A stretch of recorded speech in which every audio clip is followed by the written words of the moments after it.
Good evening all of you guys, welcome to make IAS. मेरा नाम है अमित कपूर और हम लोग इस समय आईपीएफ के बारे में बात करते हैं। आईपीएफ जैसा कि आप जानते हैं इम्पोर्टेंट प्रीलिम्स फैक्ट, और ये यूपीपीसीएस 2024 के लिए काफ़ी महत्वपूर्ण है। अगर एक या दो बार आप देख लेंगे टू क्रॉस में करके तो निश्चित तौर पर इसमें से कम 60 से 70 क्वेश्चन आपको निश्चित तौर पर मिलेंगे। 60 से 70 क्वेश्चन, ठीक है। 23वां आईपीएफ है ये। 23वां आईपीएफ का पहला पार्ट, अर्थात 15 इंपॉर्टेंट प्रीलिम्स फैक्ट 23वें आईपीएफ से हमने किए हुए थे। 16वें से लेके 30 तक के आज हम करेंगे। तो ये दूसरा पार्ट जो होगा, देखो दो पार्ट में करने का एक मकसद ये था कि लंबी क्लास नहीं होनी चाहिए, और दूसरी बात जो है ये काफ़ी ज़्यादा इंफॉर्मेशन इसमें समेटे हुए हैं और बहुत ज़्यादा आईपीएफ भी नहीं होने चाहिए। तो इस वजह से हमने क्या किया है, क्लासेस बढ़ा दी हैं लेकिन आईपीएफ हमने कम ही रखे, जिससे पीडीएफ आपको एक ही पीडीएफ में सारी इंफॉर्मेशन मिल जाए। तो इस वजह से ज़्यादा पीडीएफ भी नहीं होनी चाहिए, ज़्यादा क्या पीडीएफ लेके करोगे। क्लासेस दो कर दी हैं लेकिन पीडीएफ एक ही रहेगी आपकी। तो 23वें आईपीएफ में हमने कल 15 पॉइंट तक बात की हुई थी, आज 16वें पॉइंट से बात करेंगे हम लोग, ठीक है। तो हमने ये यहाँ से कुछ स्टार्टिंग की हुई थी, 9 राज्य एवं केंद्र शासित प्रदेश, और इसके बाद में हम जो है भारत की प्रमुख जनजातियां, इनके बारे में हमने चर्चा की हुई थी। भारत में प्रमुख जनजातियां जो है ये यहाँ से पूछी जाती हैं। कुछ और भी जनजातियां हैं जो कि साउथ में है। साउथ वाली जो जनजातियां उनको हम 24वें या 25वें आईपीएफ में कवर करा देंगे, तो आप परेशान बिल्कुल नहीं होना। तो भारत के प्रमुख जनजातियां यहां तक हमने चर्चा की हुई थी।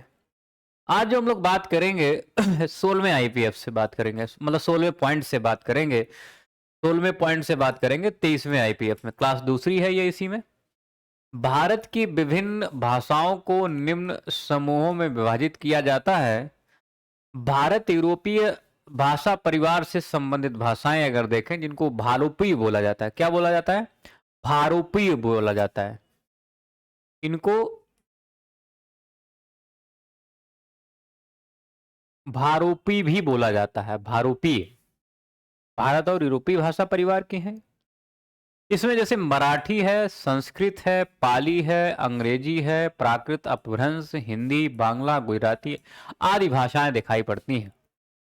एक और परिवार है भाषा परिवार, जिसको द्रविड़ भाषा परिवार की भाषाएं बोलते हैं। इसमें तेलुगु, तमिल, मलयालम, कन्नड़, ये तो आपको चार मेन की मेन मिलेंगी। गोंडी और ओरांव, गोंडी और ओरांव ये भी द्रविड़ियन परिवार की भाषाएं हैं, या भाषा परिवार से संबंधित जो है कुछ लैंग्वेजेस हैं। ऑस्ट्रो एशियाटिक समूह की भाषाएं जैसे खासी, संथाली, मुरांडी तथा भूमिज, ये कुछ भाषाएं हैं, और ये भारतीय जनजातियों द्वारा बोली जाने वाली भाषा है। ऑस्ट्रो एशियाटिक एथनोलॉग 2021 के अनुसार भारत में सर्वाधिक प्रयोग की जाने वाली भाषाएं, जो आपसे क्रम से सजाने के लिए क्वेश्चन पूछेगा। क्रम से सजाने के लिए क्वेश्चन यहां से पूछेगा, तो आप क्रम से सजा सकते हैं। सबसे ज्यादा जो बोलते हैं वो हिंदी, फिर बंगाली, इसके बाद में मराठी है, फिर तेलुगु है, तमिल और उर्दू। तो ये आप क्रम से सजा सकते हैं। तो टॉप पे रखेंगे हिंदी को, दूसरे नंबर पे बंगाली को रखेंगे, और तीसरे नंबर पे अगर रखेंगे तो किसको? मराठी को रखेंगे, और चौथे नंबर पे तेलुगु को रखेंगे, ठीक है। तेलुगु को रखेंगे, ओके। इसके बाद में तमिल है, और पांचवें नंबर पे उर्दू को रखेंगे। तो ये क्रम से सजाने के लिए आपसे क्वेश्चन पूछेगा।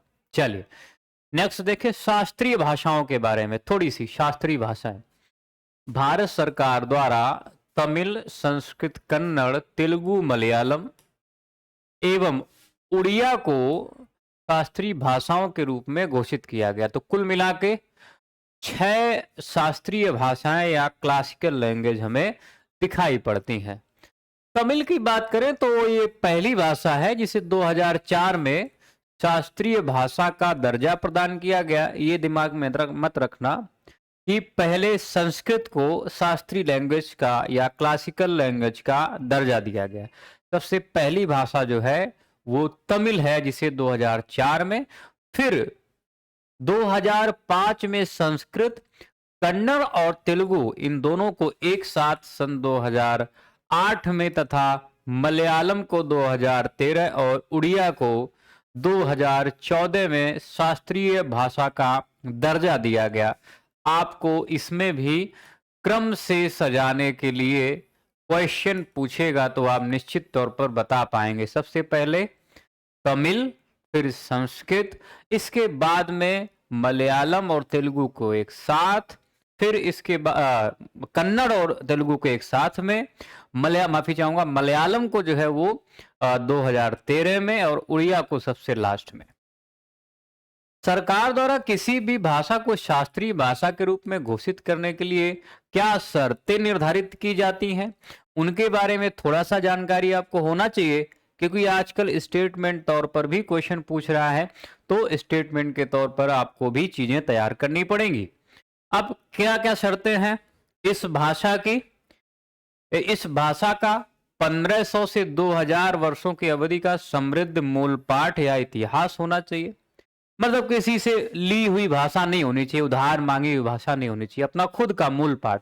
ठीक है, इसको नहीं बोलते बेसिक स्ट्रक्चर, बेसिक प्राचीन साहित्य या मूल पाठ का एक भाग जिसे वक्ताओं की पीढ़ियों द्वारा बहुमूल्य विरासत माना जाता है। ऐसे नहीं बन जाएगी कोई शास्त्रीय लैंग्वेज, ओके, क्लासिकल लैंग्वेज। संबंधित भाषा की साहित्यिक परंपरा मौलिक है और किसी अन्य बोली जाने वाली समुदाय से प्राप्त नहीं है। अन्य बोली वाले समुदाय से प्राप्त नहीं है, मतलब खुद की अपनी एक, आप कह सकते हैं एक ओरिजिन है, खुद का एक खुद से उत्पत्ति है, या किसी से आप ये कह सकते हैं उधार में नहीं ली गई है। एक और क्राइटेरिया जो है या शर्त आप कह सकते हैं वो फुलफिल होना चाहिए तभी किसी भाषा को क्लासिकल लैंग्वेज, वो है शास्त्रीय भाषा और साहित्य आधुनिकता से भिन्न होने के कारण शास्त्रीय भाषा तथा इसके अगले रूपों के बीच अंतराल भी हो सकता है। अर्थात आप ये कह सकते हैं कि शास्त्रीय भाषा और साहित्य आधुनिकता से भिन्न होने के कारण शास्त्रीय भाषा तथा इसके अगले रूपों के बीच अंतराल भी हो सकता है। मतलब कुछ थोड़ा सा अंतराल हो सकता है। आधुनिकता को आप जानते हैं, आधुनिकता में चीजें बदलती हैं तो कुछ बदलाव किए जा सकते हैं, तो ये शर्तें यहाँ पे होनी चाहिए। इन शर्तों के आधार पर ही जो आप 6 शास्त्रीय भाषाएं देख रहे हैं, इन भाषाओं को ये जो 6 भाषाएं देख रहे हैं, इन भाषाओं को शास्त्रीय भाषा का दर्जा मिला हुआ है। तो कुल मिला के कितनी कंडीशंस या शर्तें? 4 कंडीशंस फॉलो होनी चाहिए, निर्धारित ये है सरकार द्वारा। इसी आधार पर शास्त्रीय भाषा जो है वो दर्जा दिया जा सकता है। एक फैक्ट और 18वां, गंगा नदी पूर्ववर्ती अफवाह का उदाहरण है। गंगा हरिद्वार में मैदानी भागों में प्रवेश करती है। कहां से? हरिद्वार में।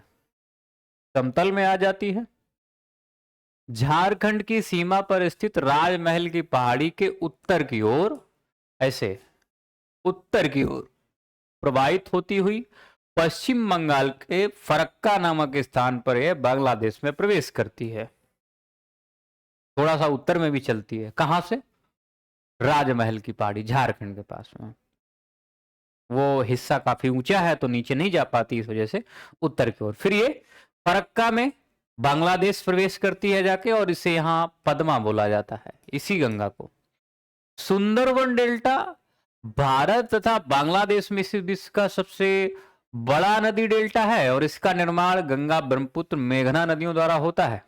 ये वही मेघना है जिसको बांग्लादेश में ब्रह्मपुत्र, ये वही मेघना है जिसको ब्रह्मपुत्र, जिसे वो जो ब्रह्मपुत्र है जिसे बांग्लादेश में मेघना बोला जाता है।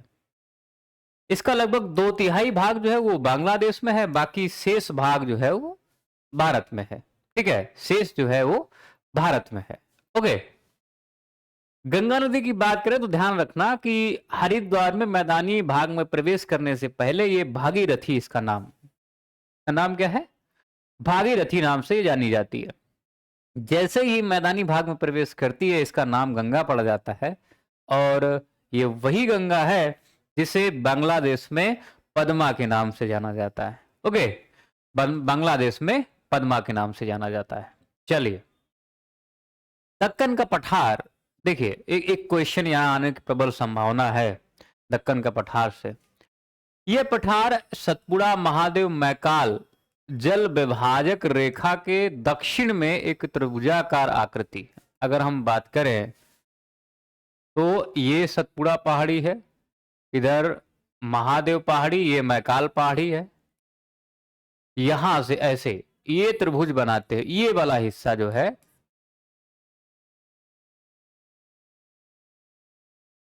ये जो हिस्सा है, ठीक है, तो क्या बोलते हैं? दक्कन का पठार।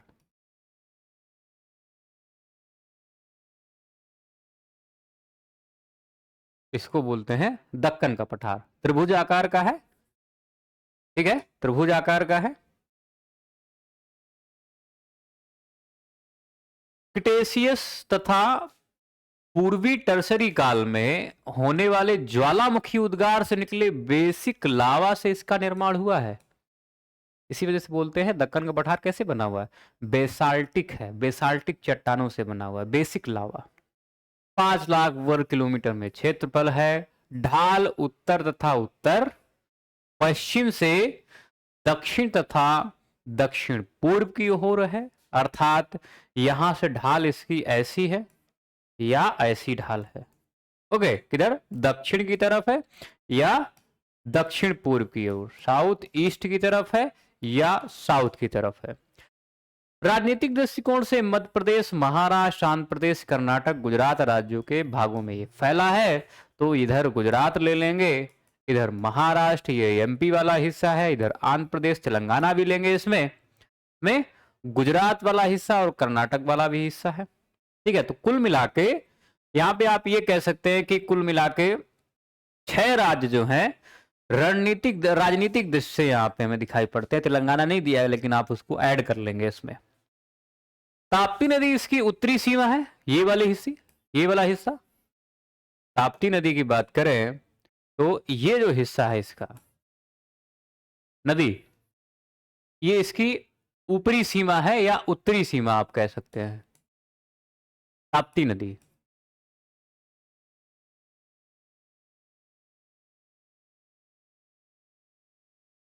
ताप्ती नदी।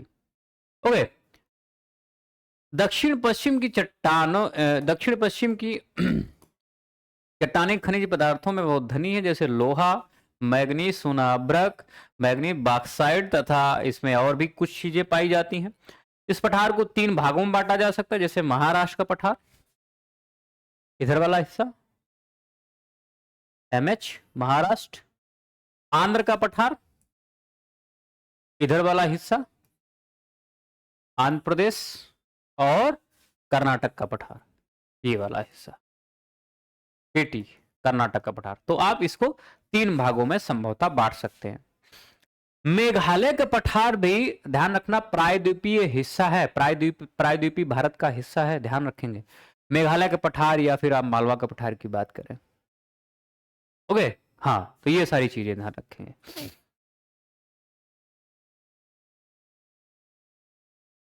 सतलज नदी के बारे में, सतलज नदी दरमा दर्रे के निकट राकस झील या राकस ताल में मान सरोवर के से प्रकट होती है, या इसके निकट से या यहीं से, दरमा दर्रे के निकट। तिब्बत के नरी खोरसान क्षेत्र में सतलज नदी ने एक असाधारण घाटी कैनियन का निर्माण किया है। सिपकिला के नजदीक नामगिया में स्फीति इसी नदी पर स्फीति नदी जो है इससे आकर मिलती है। पंजाब के मैदान में उतरने से पूर्व मतलब पहले नैना देवी धार भाखड़ा बांध यहीं पर बनाया गया है, ध्यान रखेंगे। कहां पे? नैना देवी धार, धारा या धार भी कह सकते हैं, इसको आप धारा या धार भी कह सकते हैं। यहां पे सतलज घाटी सतलज एक घाटी बनाती है। कहां पे? पंजाब के मैदान में उतरने से पहले। अब ये भाखड़ा की बात कर रहे हैं तो इसको ध्यान रखना, हिमाचल प्रदेश वाला थोड़ा सा हिस्सा पड़ेगा। रूपनगर रोपड़ में सतलज मैदानी क्षेत्र में प्रवेश करती है और ब्यास नदी हरिके में सतलज से आकर मिलती है। ब्यास नदी हरिके जो बांध बनाया गया है ये इन दोनों के उस मिलन बिंदु पे बनाया गया है, सतलज और हरिके, ये ब्यास नदी पे। तो हरिके जो बांध बनाया गया है, तो ब्यास नदी हरिके में सतलज से आकर मिलती है और यहीं पे हरिके बांध बनाया गया है। फिरोजपुर से फजिल्का तक 112 किलोमीटर तक सतलज नदी भारत और पाकिस्तान के बीच सीमा बनाती है, 120 किलोमीटर। सतलज नदी मिठानकोट से कुछ किलोमीटर ऊपर सिंधु नदी से जा मिलती है। नाथपा, झाकरी और गोविंद सागर बांध, जिसको भाखड़ा बांध भी बोलते हैं, कहां पे? नैना देवी धार, यहां पे इस नदी पर स्थित है। ब्यास नदी की उत्पत्ति रावी की भांति रोहतांग दर्रे के निकट हुई है। ओके, ब्यास नदी लोरजी से तलवारा, हाँ, लोरजी से तलवारा तक एक गहरी घाटी से होकर धौलाधर श्रेणी को पार करती है। पोंग के निकट ब्यास नदी मैदानी क्षेत्र में उतरती है और हरिके में सतलज नदी से मिलती, जैसे मैंने देखा अभी। व्यास नदी पूरी तरह से भारतीय क्षेत्र में है और यह नदी हिमाचल प्रदेश के मंडी शहर से होकर बहती है, या कह सकते हैं हिमाचल से निकलती है। ठीक है, तो दो नदियों के बारे में इंफॉर्मेशन, सतलज और ब्यास नदी के बारे में जानकारी आपको यहां पे मिली होगी। चलिए, जोंक नदी। जोंक नदी ये महानदी बेसिन का हिस्सा है, ध्यान रखेंगे, और जो कि महानदी की सहायक नदी है। और भी सहायक नदियां इसकी पूछी जाती हैं, और भी सहायक नदियां इसकी पूछी जाती हैं, तो ध्यान रखेंगे। तो जोंक नदी जो भारत के उड़ीसा और छत्तीसगढ़ राज्यों से होकर प्रवाहित होती है। अन्य मुख्य सहायक नदियां जैसे शिवनाथ, जोंक के अलावा शिवनाथ, हसदेव, मंड, ईव, ओंग और तेल, इन सबके नाम याद रखेंगे क्या? हाँ, सबके नाम याद रखेंगे। सबके नाम जो है पूछे जाते हैं कि कौन कौन सी इसकी सहायक नदियां हैं। इसका उद्गम जो है ये धमतरी में सिहावा पर्वत श्रेणी, एक श्रेणी पर स्थित श्रृंगी ऋषि के आश्रम में स्थित है। इसका अपवा बेसिन महाराष्ट्र में, छत्तीसगढ़, झारखंड और उड़ीसा में, कुल मिला के 4 राज्यों में हमें अपवा क्षेत्र दिखाई पड़ता है। पुनपुन अजय एवं जलांगी नदी गंगा नदी बेसिन का हिस्सा है। पुनपुन नदी का प्रवाह झारखंड एवं बिहार में है। अजय नदी का प्रवाह झारखंड एवं पश्चिम बंगाल में है। जलांगी नदी का प्रवाह पश्चिम बंगाल में होता है। ठीक है, गंडक नदी उत्तर प्रदेश राज्य में प्रवाहित नहीं होती है। यह नदी नेपाल से निकलकर बिहार में प्रवेश करती है। ध्यान रखना, ये इसका हिस्सा नहीं है। गंडक नदी जो है ये उत्तर प्रदेश में प्रवाहित नहीं होती है। सीधे कहां से निकलेगी? नेपाल से, और ये बिहार में जाके मिलती है। सोनपुर पटना के निकट गंगा में मिलती है, अर्थात है तो गंगा की सहायक नदी, लेकिन उत्तर प्रदेश में ये नहीं बहती है। सोन, हिंडन एवं शारदा नदी उत्तर प्रदेश राज्य से प्रवाहित होती हैं। ठीक है, ये उत्तर प्रदेश राज्य से प्रवाहित होती हैं। नेक्स्ट देखें, गोदावरी सबसे बड़ी प्रायद्वीपीय नदी प्रणाली है। प्रायद्वीपीय की बात कर रहा हूं, ठीक है, हाँ, मैं उत्तर की नहीं बात कर रहा हूं, प्रायद्वीपीय नदी। इसे दक्षिण गंगा, कावेरी को ध्यान रखना, कावेरी को दक्षिण की गंगा बोलते हैं। कावेरी को दक्षिण की गंगा बोलते हैं, और दक्षिण गंगा जो है वो गोदावरी को बोलते हैं। इसका बेसिन उत्तर में सतमाला पहाड़ियों, सतमाला, सतपुड़ा सतमाला हमने देखा हुआ था, हाँ, अच्छी तरह से देखा था। दक्षिण में अजंता, और महादेव पहाड़ियां पूरब में पूर्वी घाट और पश्चिम में पश्चिमी घाट से घिरा हुआ है। किसका बेसिन? गोदावरी का। गोदावरी नदी महाराष्ट्र में नासिक के पास त्र्यंबकेश्वर से निकलती है और जब ये पश्चिमी घाट से निकल रही होगी तो निश्चित तौर पर सतमा बह किधर रही है? पूरब की साइड में, तो उत्तर में सतमाला है, दक्षिण में इसके अजंता और महादेव की पहाड़ियां, पूर्व में पूर्वी घाट और पश्चिम से तो निकल ही रही है, तो पश्चिम घाट। और बंगाल की खाड़ी में गिरने से पहले लगभग 1465 किलोमीटर की दूरी तय करती है ये। गोदावरी बेसिन महाराष्ट्र, तेलंगाना, आंध्र प्रदेश, छत्तीसगढ़, उड़ीसा राज्यों के अलावा मध्य प्रदेश में कुछ हिस्सा, कर्नाटक में और पुदुचेरी के मध्य क्षेत्र के छोटे हिस्से में फैला हुआ। तो कुल मिला के 1 2 3 4 5 6 7 राज्य और एक जो है यूटीज केंद्र शासित प्रदेश में इसका अपवाह क्षेत्र दिखाई पड़ता है। गोदावरी में अनेक सहायक नदियां जैसे प्रवरा, अब ये पूछे जाने लायक, प्रवरा, पूर्वा, मंजरा, वेनगंगा, वर्धा, पेनगंगा, प्रणिता।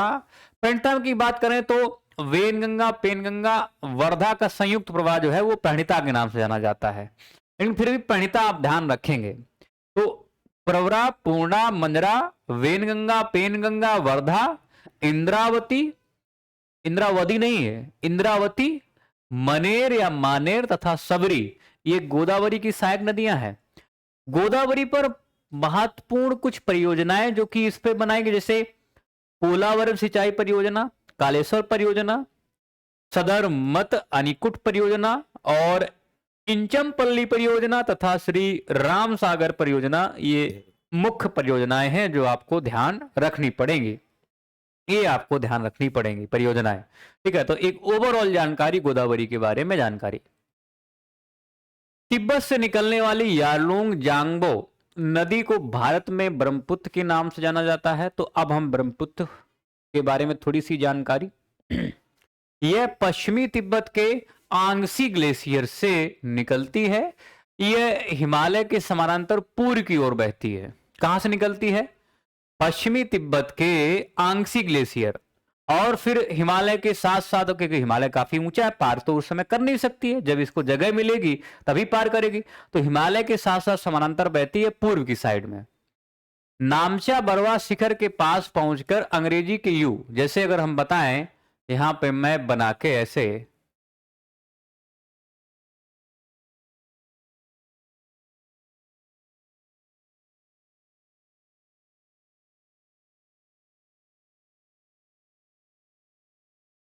अब देखो यहां से ऐसे बहती है, फिर इसके बाद में पूरा ऐसे घूमती यू,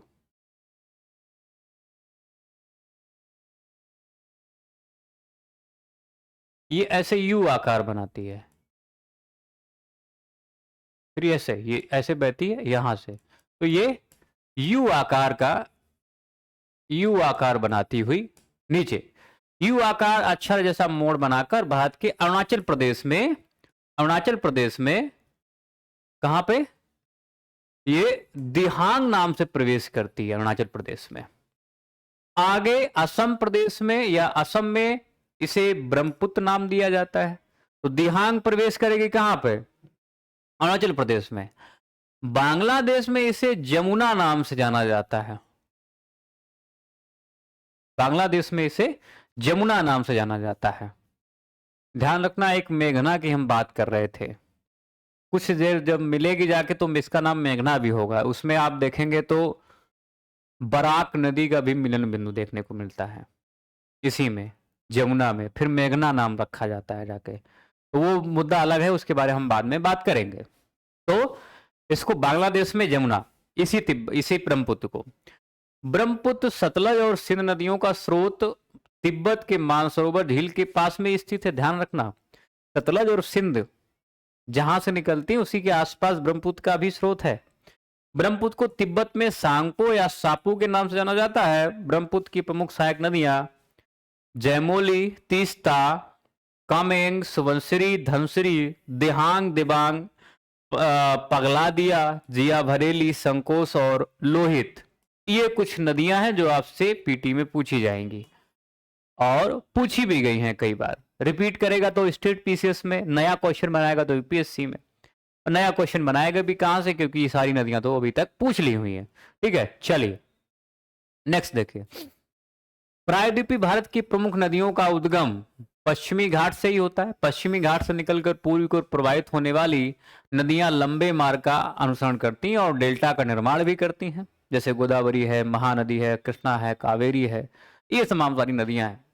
महानदी पश्चिमी घाट से निकलकर पश्चिम की ओर प्रवाहित होने वाली नदियां कठोर चट्टानों से प्रवाहित होती हैं। पश्चिम से निकलकर पश्चिमी घाट से या पश्चिम घाट से निकलकर पश्चिम की ओर वापस चली जाती हैं, कहा अरब सागर में जो गिर रही होंगी जाके। ये कठोर चट्टानों से होकर प्रवाहित होती है तथा छोटे मार्ग का अनुसरण करती हैं और ये नदियां इसी कारण डेल्टा का निर्माण नहीं करती हैं। छोटे मार्ग का अनुसरण है, चट्टानी क्षेत्र है, ढलान वाला क्षेत्र नहीं है, काफी ऊंचा क्षेत्र है। कौन सा? पश्चिमी घाट। इस वजह से डेल्टा का निर्माण नहीं करती। और यह स्थिति आप देखेंगे तो जो पूर्व की ओर प्रवाहित होने वाली नदियां हैं वो इनमें दिखाई नहीं पड़ती है। जैसे ढाल कम होनी चाहिए, मंद ढाल होनी चाहिए, गाद अच्छी खासी होनी चाहिए, पहाड़ी क्षेत्र नहीं होना चाहिए, ऊंचाई से नहीं गिरनी चाहिए। तो ये सारी जो खूबियां हैं पूर्वी घाट में दिखाई पड़ती है। इसी वजह से पूर्वी नदियां जो है डेल्टा का निर्माण करती हैं और पश्चिमी नदियां वो डेल्टा का निर्माण नहीं करती हैं, इसी वजह से, क्योंकि ये खासियत नहीं है। अब एक और फैक्ट है, नदियों के किनारे स्थित नगर इलाहाबाद गंगा यमुना के मुहाने पर है और सरस्वती भी आप यहां पे ऐड कर सकते हैं।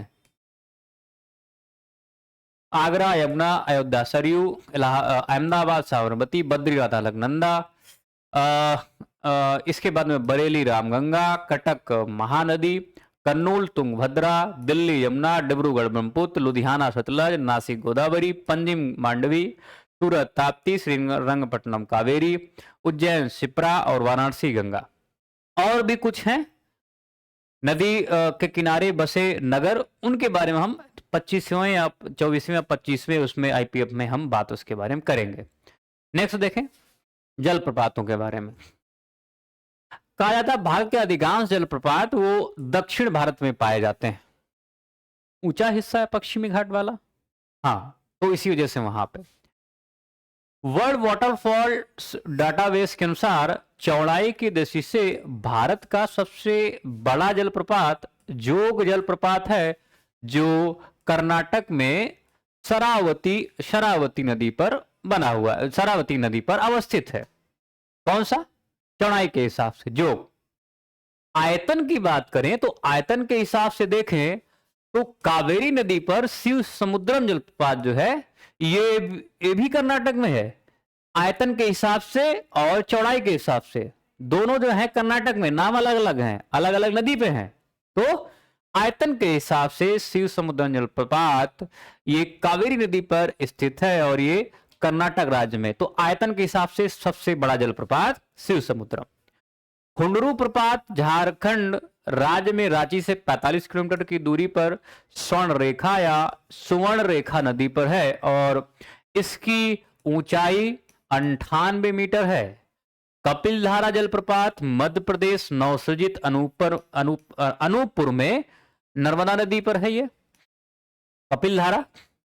चित्रकूट जलप्रपात छत्तीसगढ़ राज्य के बस्तर जिले में जगदलपुर के पास इंद्रावती नदी पर है। किसकी सहायक नदी है ये? कमेंट करके बताएं। इसकी ऊंचाई जो है वो 90 फीट है और इसे भारत का नियाग्रा प्रपात के रूप में जाना जाता है। नियाग्रा जलप्रपात, ठीक है।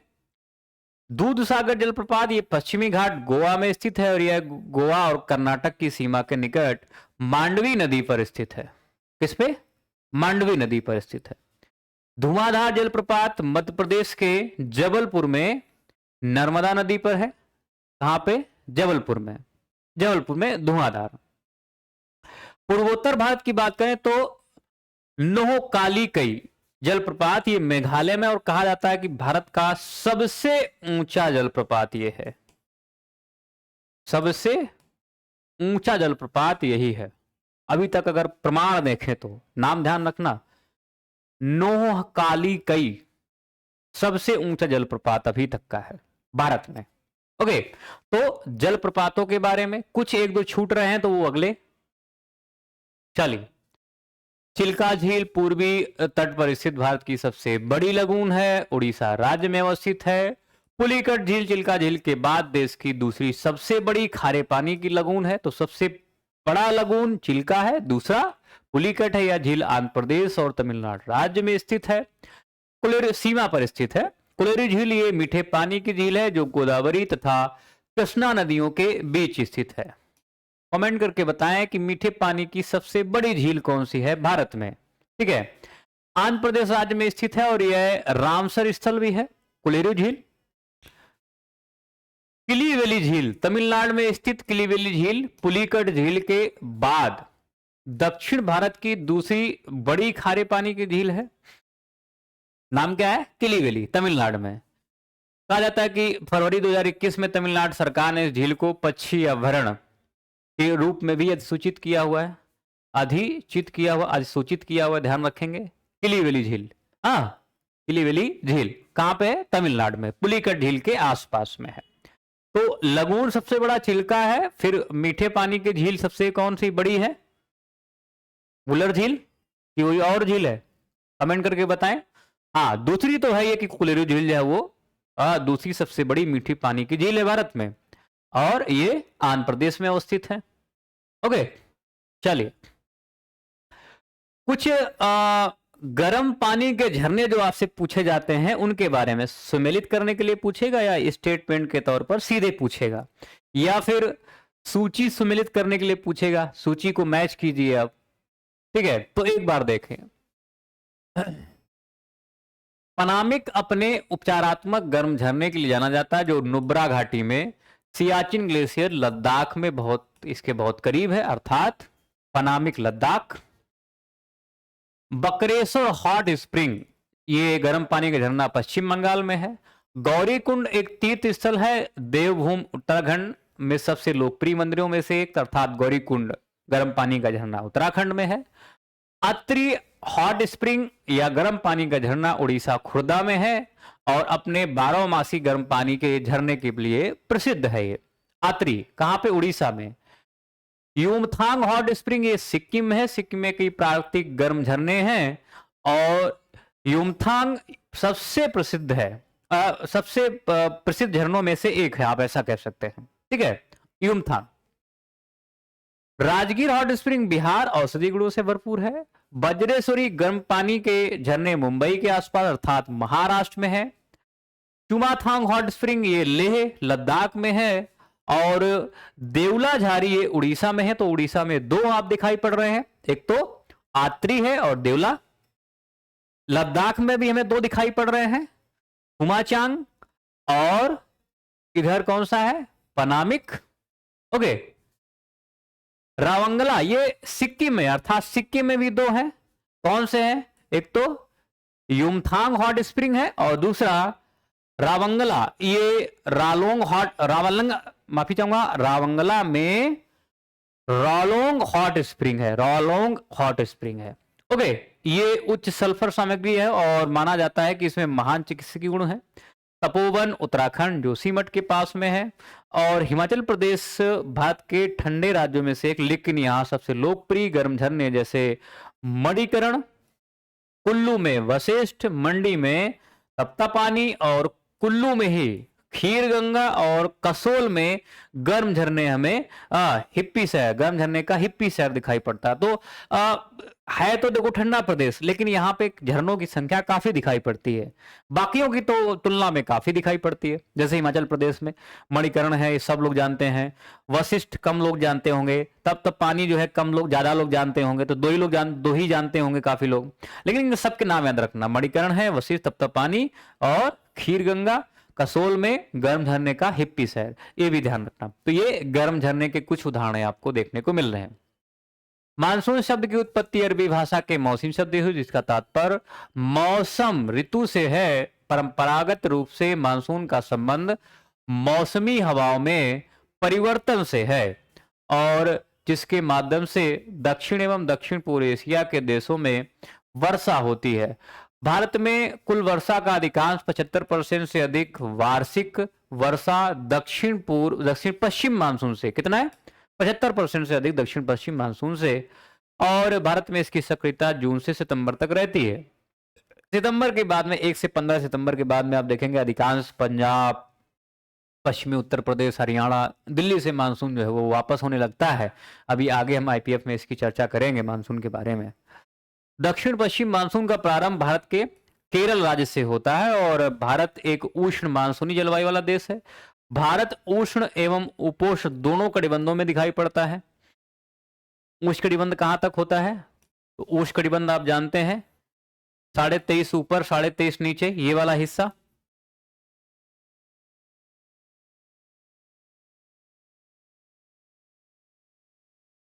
ओके, तो ये वाला हिस्सा ये उष्ण कटिबंध है और भारत की स्थिति कितनी है? 37.6 तक है। तो भी सी बात है उपोष्ण में भी भारत का हिस्सा पड़ेगा, तो उष्ण और उपोष्ण में भी भारत दोनों जगह दिखाई पड़ता है। ओके, दोनों जगह दिखाई पड़ता है।